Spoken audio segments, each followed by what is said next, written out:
This is why I hate working from home. Okay. Oh, I don't know. Some kind of little mutt, old. And every time my wife leaves the room, he whines like that.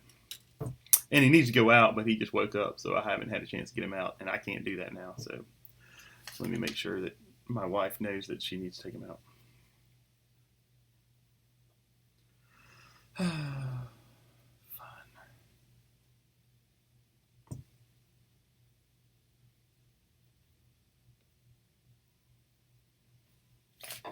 All right. So turn-based games. All right. So let's go ahead and, as Emma said, you can go ahead and create. Go ahead and create a project, and you can call it SGD 285 turn-based or something, right? So that we can do that in a minute. All right.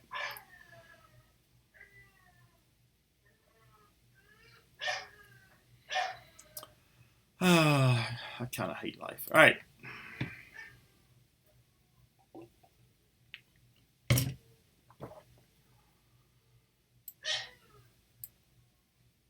Emma, is your game a 2D game or 3D game? I don't remember.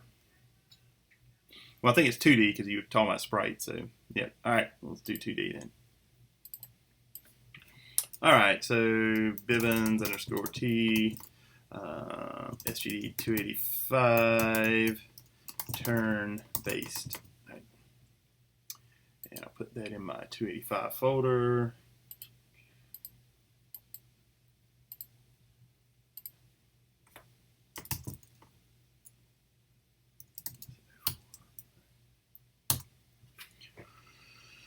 Create, and then we'll wait. All right.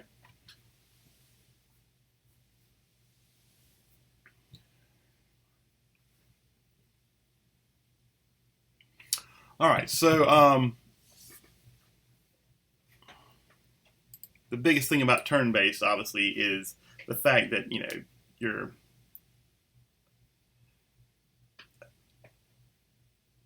game loop is constantly running, right? 60 frames per second, and you have to find a way of adequately determining whose turn it is to play, right? So we're going to kind of mock this up, right? So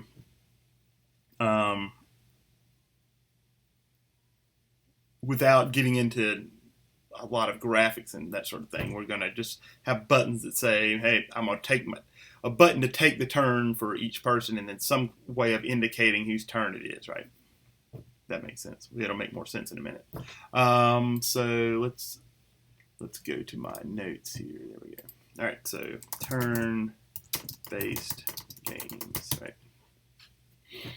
What do we need? I'm in the notes if you want to. Katie is in there, but nobody else is. So if y'all want to join Katie and I in the class notes, that's cool.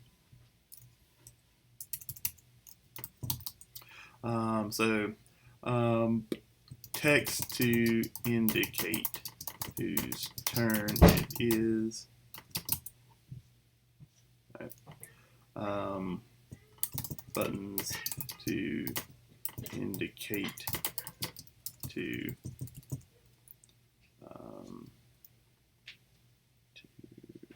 let's see what to.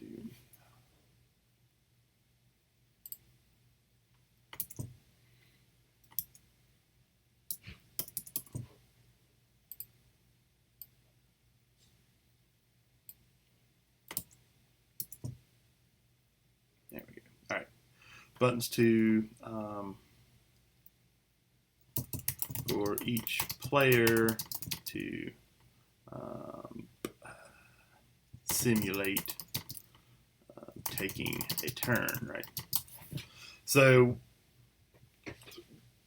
obviously in your game there will be some other mechanism for when you register that their turn is over, right? And we'll have to talk about that specifically, right? But right now we're going to just deal with the fact that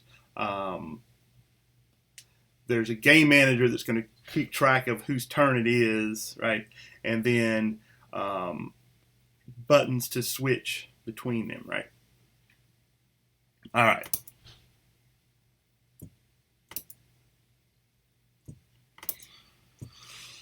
Okay, let's see.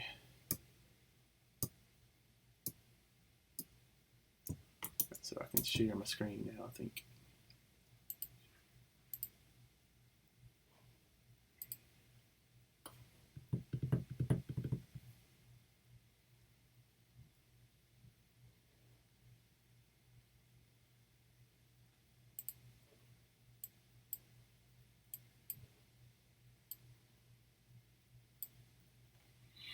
All right.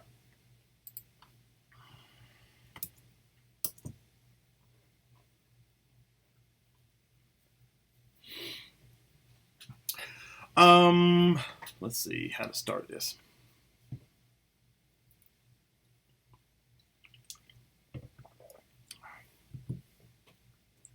Well, let's create a game manager first, right? So we'll first create a game manager.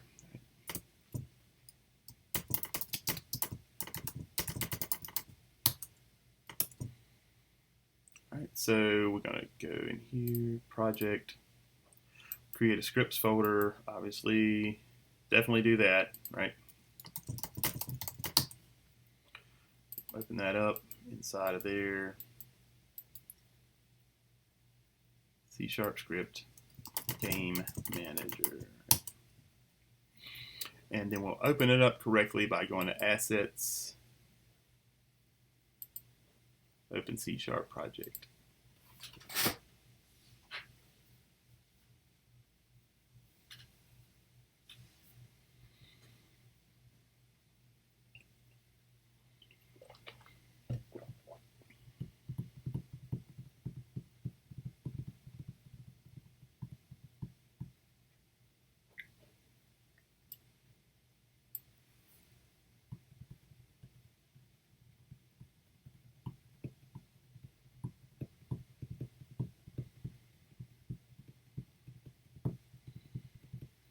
All right, so we'll open the game manager up.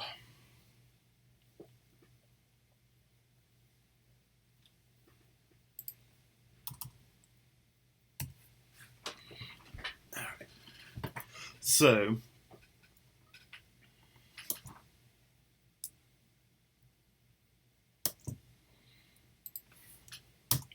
all right, we need a way to keep track of whose turn it is, right? Now, what would be the best way of doing that, right?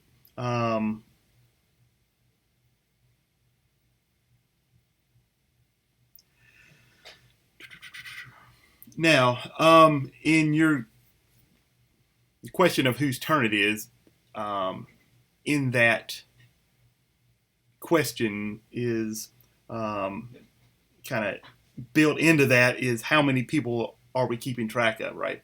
And that's an important point, right? In a two-player game, you only have to worry about, two players, and you're switching between them.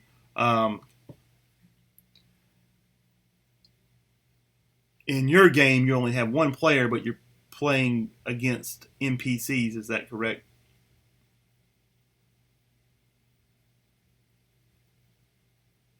So it's one player. Will the player fight more than one NPC at any one time, or is it just going to be one? I mean, ideally, you probably want to allow for more than one anyway, right? Multiple enemies like Final Fantasy, yes. And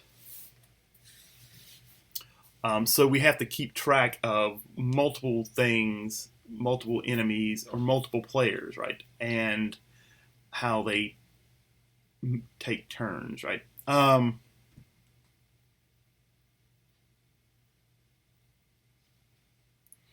So what we could do, right? We could have a text object that indicates whose turn it is, right? And then one button that simulates the taking of that turn, right? so that when we click the button, it will say it is the next person's turn, right? All right, so what we need to do is we'll have in it probably have a list that holds all the names of the characters that have to take a turn, right?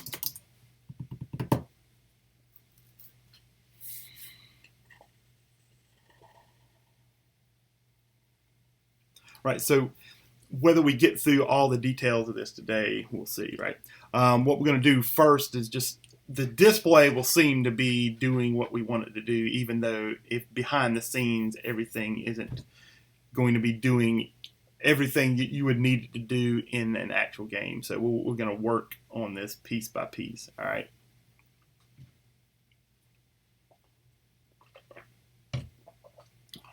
All right, so let's do that. All right, so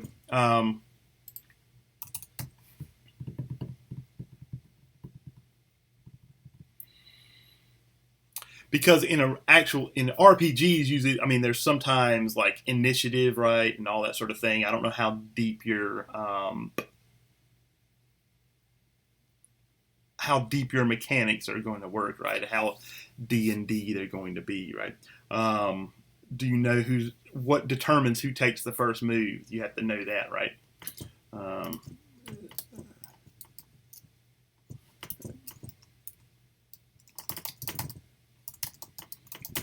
Who goes first?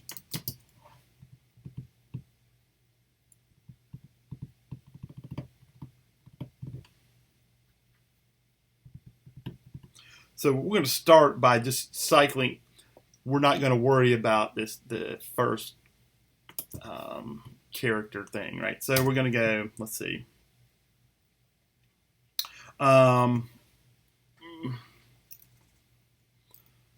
Public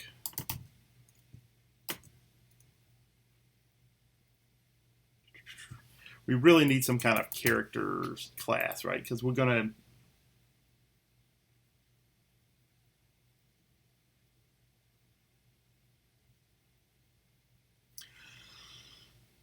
let's do this iteratively, right? We're going to start with just strings, right? That they're the names of the characters, and we're going to work through that, right? And then we'll build on that once we've got a cycling through of those strings. Then we can cycle through actual characters, right? I don't know if that makes sense or not, right? But kind of going by the seat of my pants here. I've done some turn-based stuff, but it's been a while, and every time you do it, you kind of want to I mean, it's not like reinventing the wheel, but try to do it better than you did last time. So, and I haven't done multiple characters actually, so let's do that.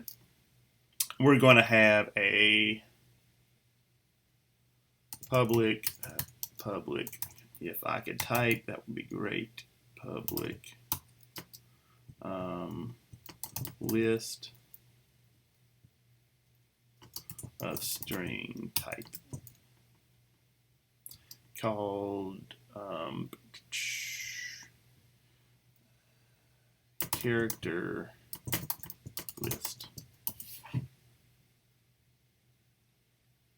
How's the lag going? What's my clock say for y'all? Y'all see that? It was doing pretty good yesterday. So 11:20. My clock says 11:26. Got to be 11:25, unless why you're seeing into the future. All right. He on X Games mode. All right. That would be something, though. That would be nice if we had anti-lag, right? You could actually see things before I even know what they're doing, right? That would be great. All right. All right. So we have character list, and we're going to we can let's see how we want to do this. Let's just create right, we're going to create, let's see, Bilbo, Frodo, and Gollum. You don't know who these are, you're in the wrong place. All right, and that didn't apparently.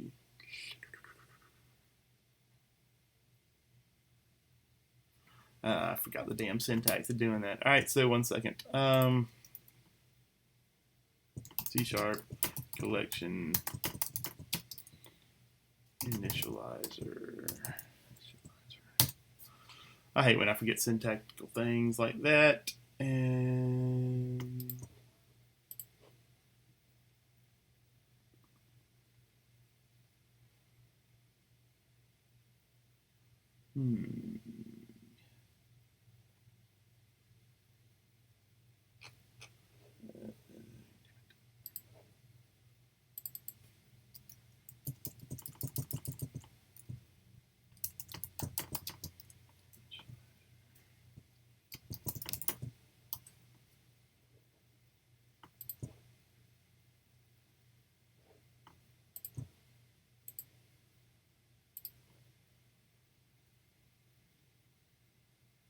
yeah, man, wow. All right.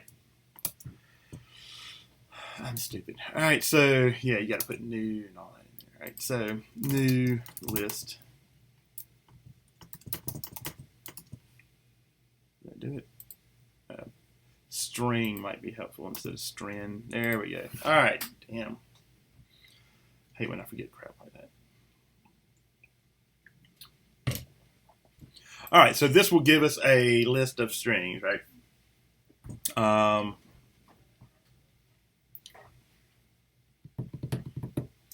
what we want to do, right, is we're going to cycle through this. As we click this button, the button will change. Well, we can just have next turn button, right? So we need a next turn button.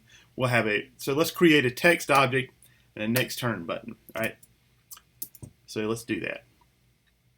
Assets,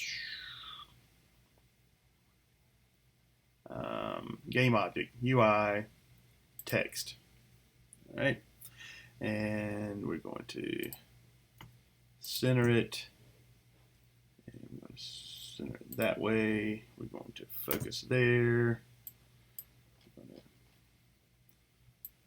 Drag it up just a little bit. I'm going to change the size of it. Overflow. Change the color. All right. And then let's get a game object UI button. Center. This will be our, we'll name the text turn text, right? And then this be take turn button.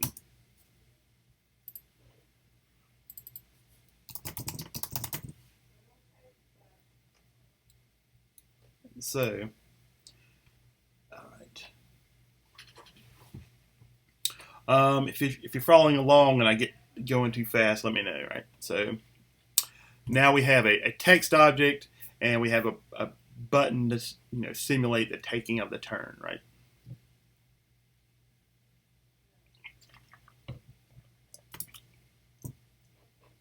All right, so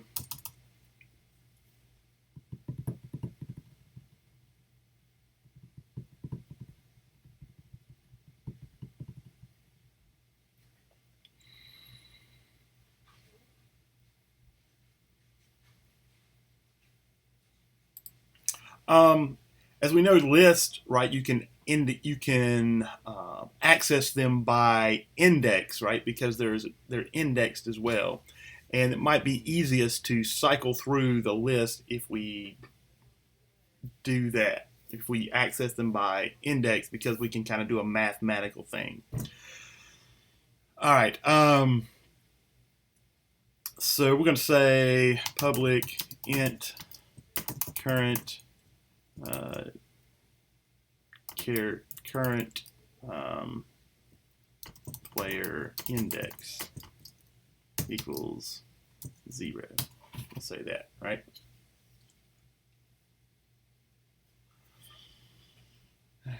And we need a reference to our text object that I need to get rid of that. All right. Public I didn't do that first. Let me do that. So we need to use UI, right? Using Unity Engine. UI, right?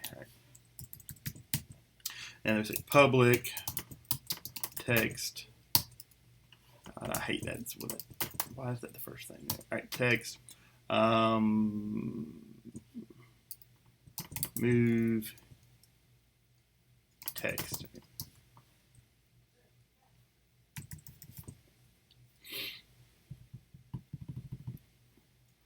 And let's see.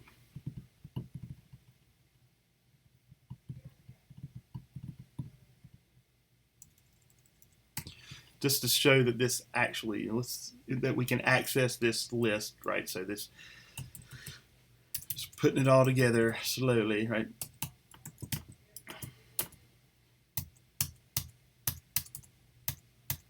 I hate Visual Studio. All right.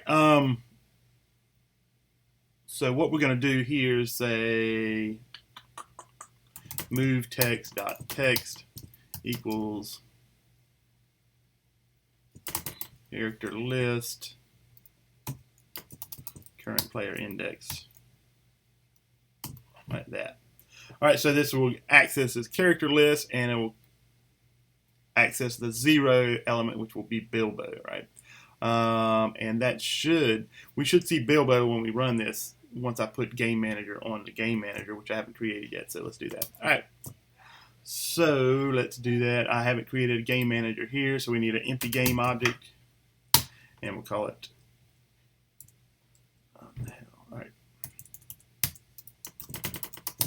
All right, and I'll put the Game Manager at the top because that's where it should be. Then I'm gonna put the Game Manager script on it. Boom, like that. All right, need to connect the move text. I'd call it turn text. I hate when I do that. All right, so close enough. Now when I run this, Bilbo should pop up unless I'm, unless it's akin to everything else in my life and doesn't work. All right, so let's see. Yeah, it did. All right, that's good. All right, anybody need me to slow down just a bit?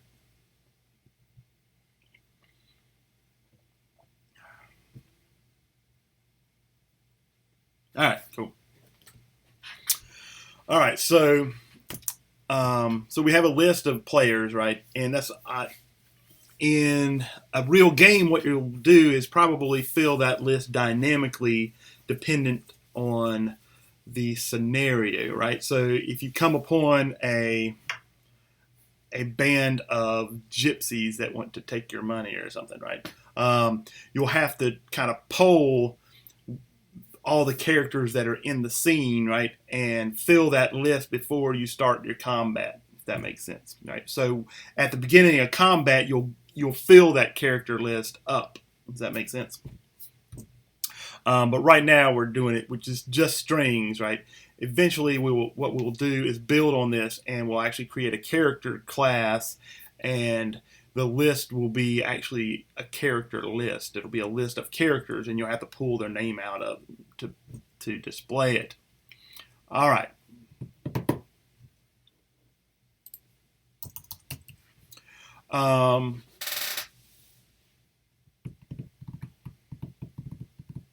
We're going to create a function that just controls the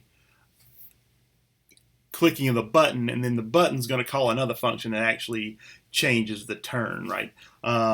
There's reasons for doing that because the act of clicking the button is something separate kind of from actually all the things that go into changing the turn, right?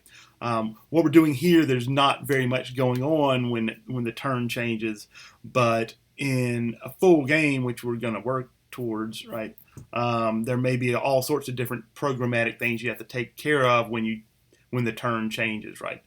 So we're going to start by just saying public void handle turn button click, right?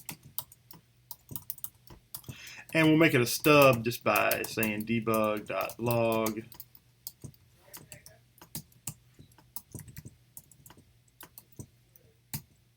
All right.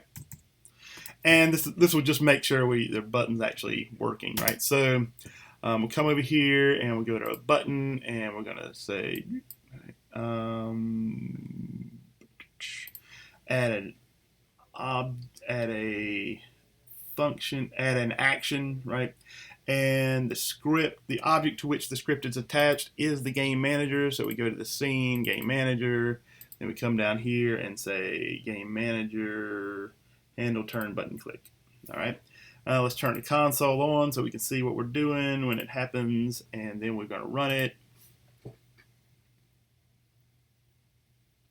All right, Bilbo, and we're going to say take turn, and it comes out in the console. And we haven't done anything interesting yet, but we know the button works, right? So that's step one. Let's go back here, and now we're going to create a function, say public void handle turn change, right? And in their button, we're going to say handle turn change, right?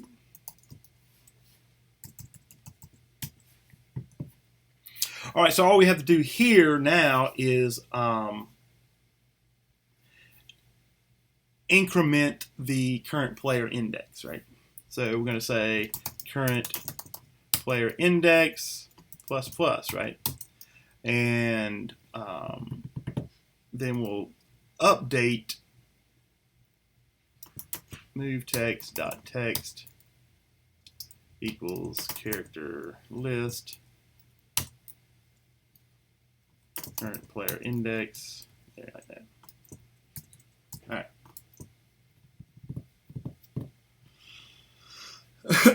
All right. So, anybody foresee any issues here? Because this foreseeing issues is part of learning to program. So, anybody see the problem?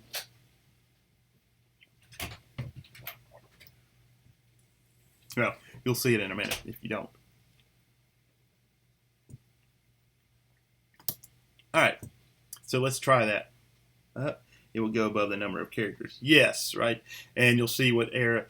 It's useful to see what kind of errors are presented so that you know when you see that error again, you know exactly what that means, right? So we're going to create that error just so you can see what the error is, right? And that's kind of part of learning debugging, right? So let's do that. All right, so we're Bilbo, we take turn, right? Frodo, awesome. Gollum, awesome. Good Lord. Sorry. Oh yeah, the cat's going crazy is my issue. All right. That's such a fun house. Right. I have warring cats, right? And that's what you just heard. All right. So we take turn now. What happens? Up. An error, right? Argument out of range exception, right? That's useful, right?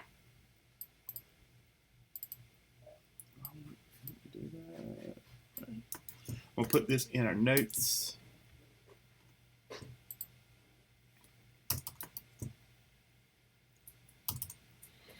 All right, index was out of range, right? That just means you had an array or a list or something, and you tried to access an element that was beyond the range that was filled up, right? And you can never do that, so you're going to get an error, right? So how do we stop it? What do we want it to do? We want it to cycle back around, right? We want it to go 0, 1, 2, 0, 1, 2, 0, 1, 2, right? And there's an easy way of doing that. Anybody know I've probably shown you this before, but does anybody remember what to do, how to do that easily?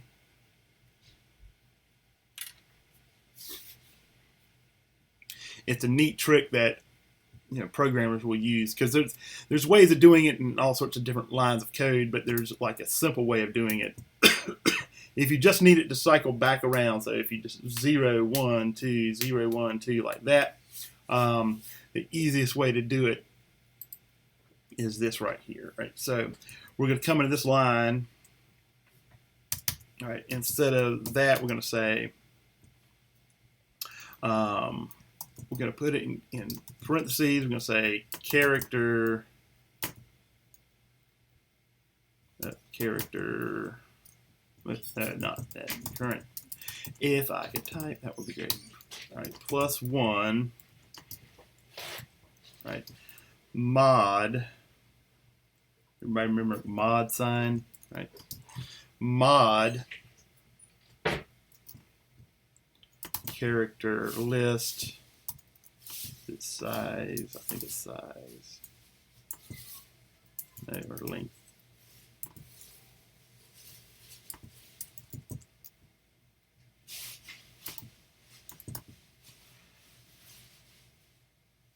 Oh, it's count. That's all. Yeah, that's it.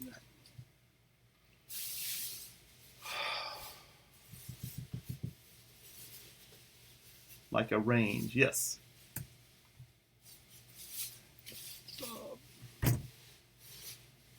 I love the background noise. It's so awesome.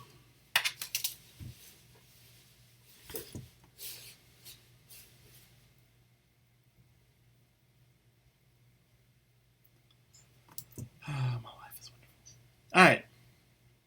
So, does anybody know what the mod does?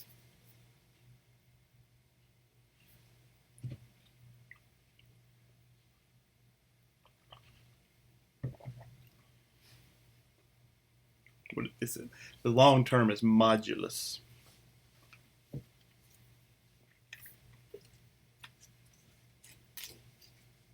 It's a math thing. If you remember when you used to do division, long division in school, right? Remember before you learned how to get the decimal point, what you did when you got to that point? What did you do? Instead of getting the decimal, what did you do?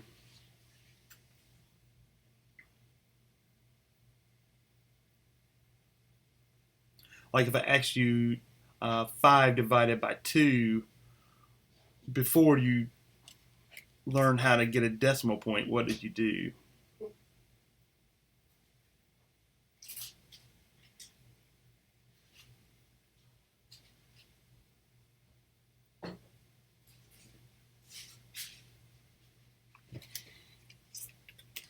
Well, the answer is you get a remainder, right? So 5 divided by, my wife's laughing, all right? 5 divided by 2, you get remainder 1, right? And, once you learn to get a decimal point, it seems like you rarely did that anymore, right? Because it's more accurate to say it is 2.5, right?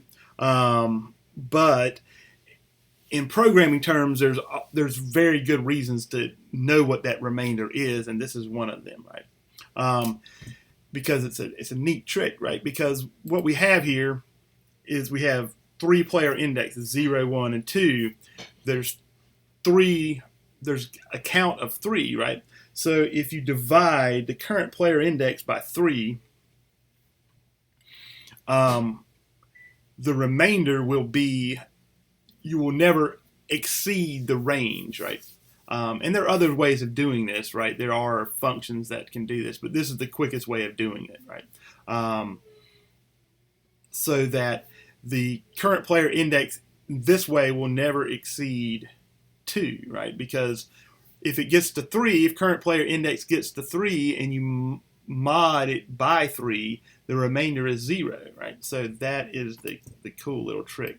And you'll see programmers do this all the time when they need to cycle through things like that. All right, so that's your neat little trick for the day, right? So here we go. Now we can try this. Save it. Yes, I did. All right, so we can take a turn. Frodo, Gollum, Bilbo, Frodo, Gollum, Bilbo, Frodo. All right, so that's in essence how you can control the turn, right? Now, what you do beyond this, right?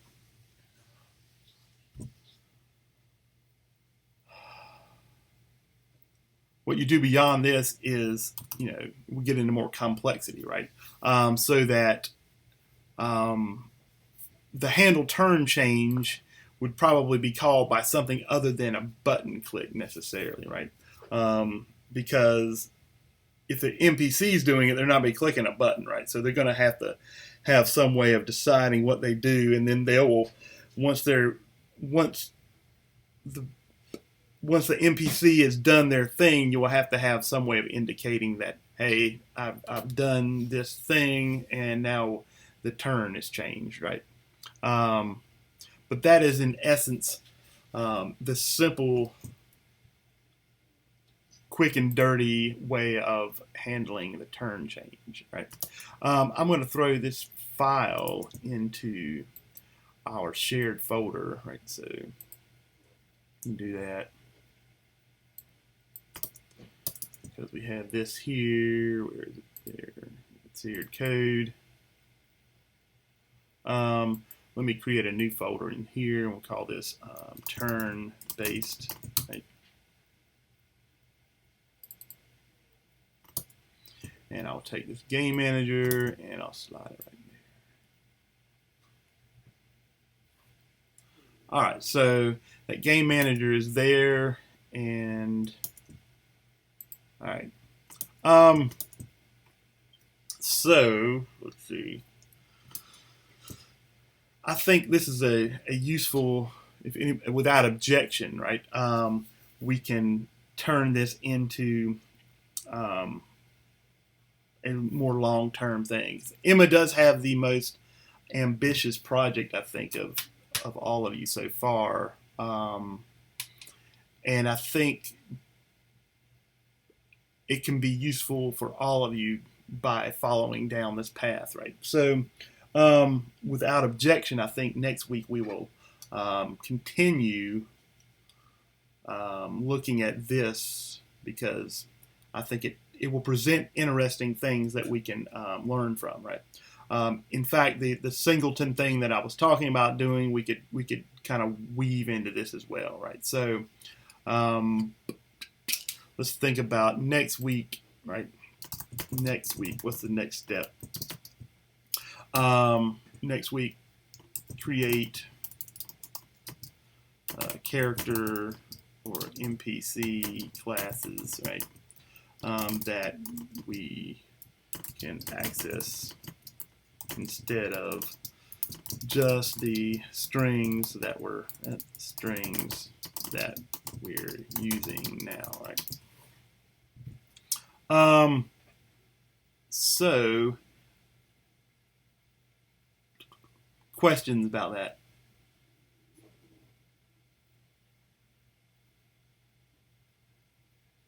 None here, right? No questions at the moment.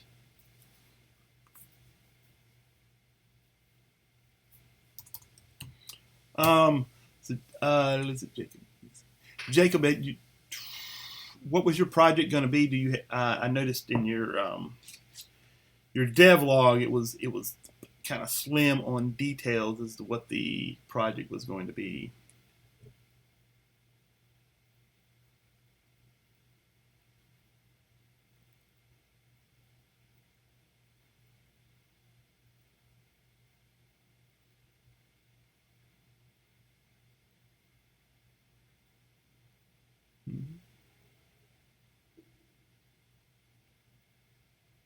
Just an upgrade from E213. What was that again? I'm sorry. I can't remember what that was.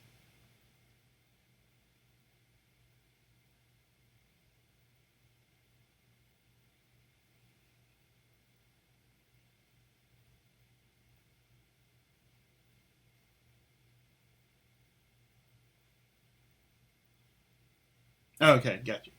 That's cool. Yeah, you put that detail in your devlog so that it's clear as to what you are creating, right? So that I can see that there. That's cool. So Emma, since this was directly related to your project, do you have any questions or any ideas as to what you want me to do next week, other than what I've already said?